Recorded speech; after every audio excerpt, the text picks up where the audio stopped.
Welcome back. For the 25th consecutive time, the Lagos State government hosted residents to a time of reporting his administration's stewardship and the progress it has made till date. Governor Babatunde Fashola began with a report of the fourth quarter budget performance, pegged at 125%, bringing the cumulative year 2013 budget performance to 85%.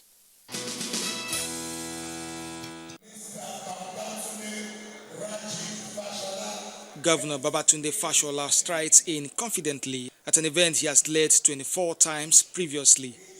It is the 2,500th day in office, and government executives, former governors, dignitaries including party chieftains, traditional and religious leaders, and others were present to hear him give an account of his administration's achievements after another 100 days period.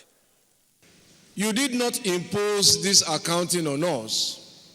We undertook to do it as a necessary condition for sustaining our democracy.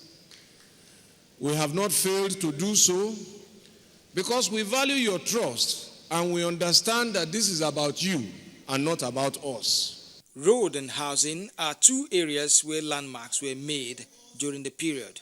The evidence of our high budget performance is the number of projects it has delivered and the services rendered, which we have been busy in the last 100 days handing over. Some of these projects include the Kodeso and Simbiat Abiola roads, which were completed and handed over on December 27, 2013. On January 27, 2014, 12 years after the tragic bomb explosion at Ikeja Cantonment, we completed and handed over the January 27 bridge linking Ajao Estate and Ejigbo together and a network of roads. On January 30, 2014, we started the issuance of the electronic certificate of occupancy. And on February 3, 2014, we launched the Lagos Homes Project, our strategic intervention to deliver housing to ordinary people on a minimum of a 10-year mortgage and a maximum interest of 9.5%. And why not? The people have heard and seen that their helmsman really means good for them, and as expected, they want him to improve on some areas. Since he came on board, he has really transformed Lagos.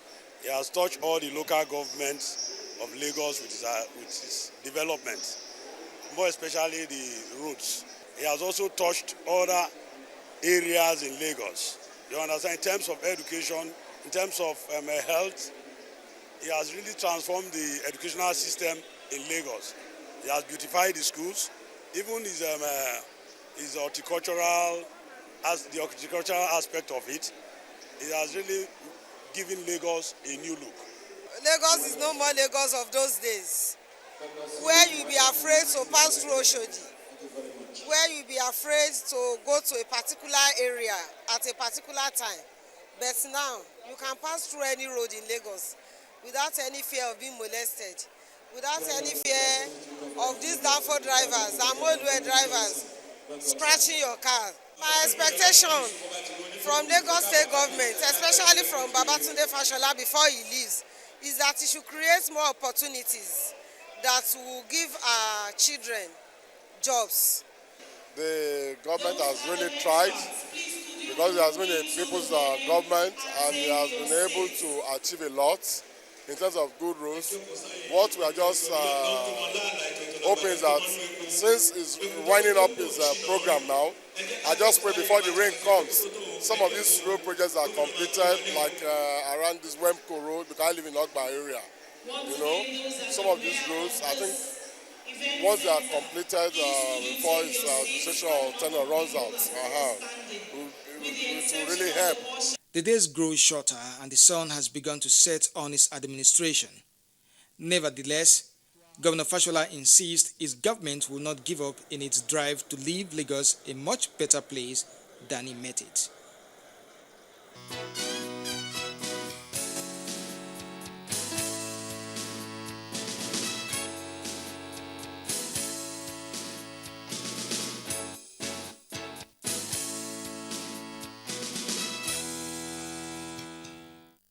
Celebration of the International Women's Day is one event that's always anticipated by women folk and their supporters. Women in Nigeria, especially in Lagos, are not left out of the celebration. Well, this year's theme is Equality for Women is Progress for All. In Lagos State, women turned out in their numbers to participate in a rally to mark the day.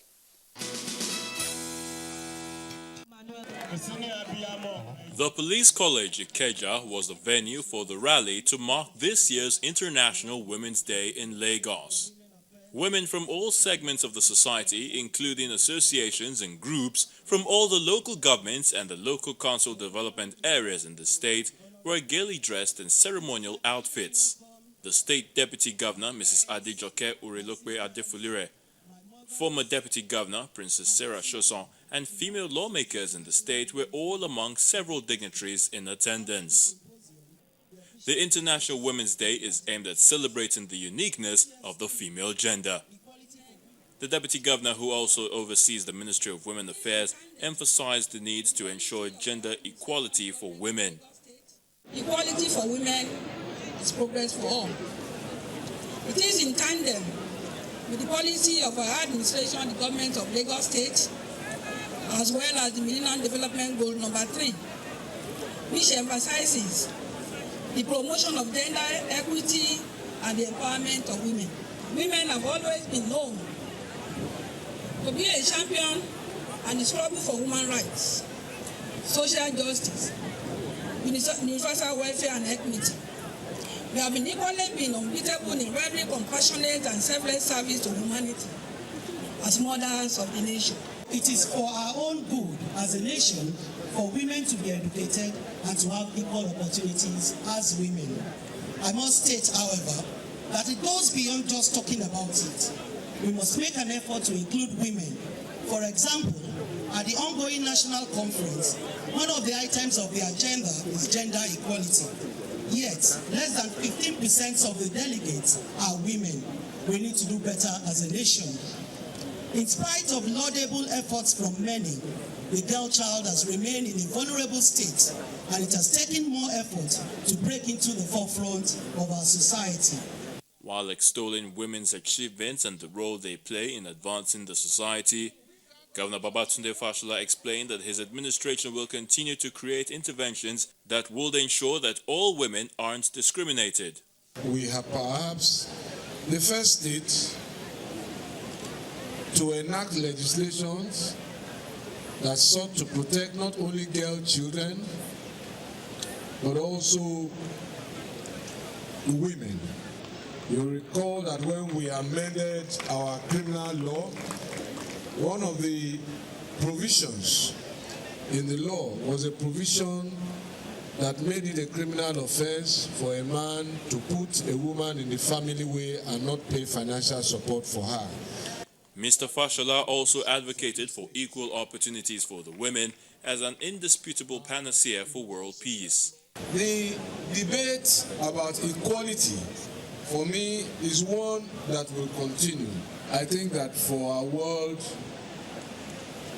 to be more peaceful, to be more equal, to fulfill the promise that God intended it to achieve, it is indisputable that women must be allowed to fly. Government and non-government organizations, including rights groups, encourage advocacy for women's rights everywhere, in every way. The vast array of communication channels, supportive spokespeople, equality research, campaigns and corporate responsibility initiatives means that everyone can be an advocate inspiring change for women's advancement.